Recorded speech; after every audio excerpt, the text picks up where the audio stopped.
Welcome back mga kulay. Today's episode ay tungkol naman sa pintura, kung ilan at kung ilan ba ang ilagay ng tubig sa pinturang water base. So stay tuned mga kulay para ma-discuss natin kung ilan ang pwede natin ilagay sa pintura na water base. Stay tuned. So yun, nagbabalik tayo mga kulay. Dami nagtatanong sa comment section ng ibang upload ko ng mga video tungkol sa pinturang water base. I-discuss natin mga kulay at ipaliwanag natin kung paano gamitin ang water base paint at paano ilagay ang tubig panghalo. Madali lang mga kulay.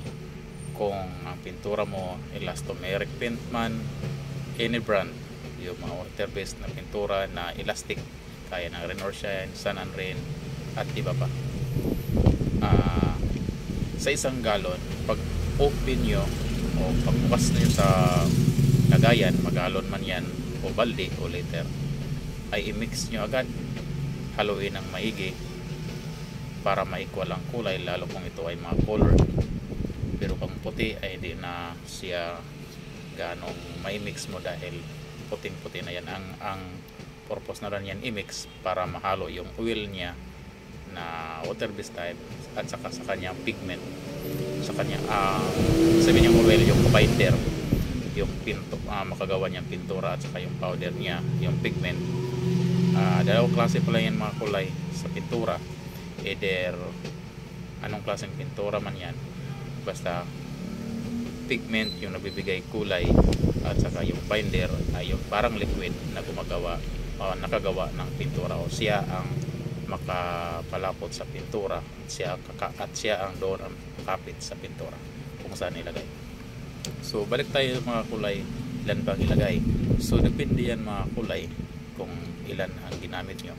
Standard yan kung mga premium type na mga pintura, gaya ng mga brand, leading brand, mga gaya ng Pulsen, Davis at iba pa.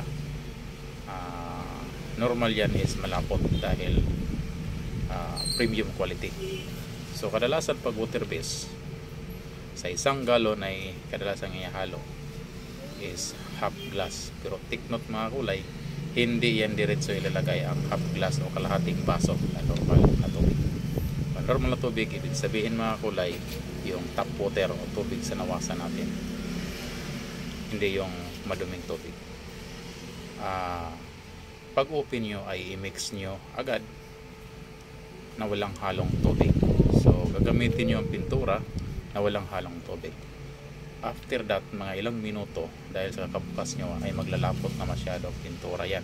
Kung lalo na kung sakaling nag-break kayo, nag-snack o kumain o meron kayo nilakad bago yung pinalikan, ibig sabihin naglapot tayo ng pintura. So ang gagawin nyo ay lagyan nyo na lang kalahating baso kung ito ay 1 gallon, kalahating baso ng tubig. So kung balde, ita times nyo yan.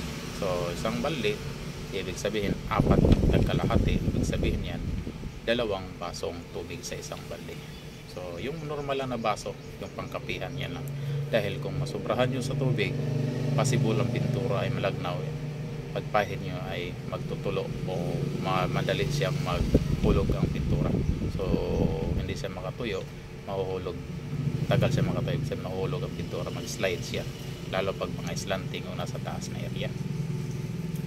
So kung kulang naman sa tubig o hindi nyo nilagyan ng tubig, is okay naman, pero doon ka talaga may hirapan dahil sa paghagod mo, paint brush man yan, roller brush o anong ginagamit mo, lalo na pag i-spray mo, dahil mayroong mga spray gun na mga portable type na water base pwede magamit, ay mas malapot. So yung sa spray type naman, mayroon yung measurement, depende sa gamit nyo ng mga portable na spray gun kung water base.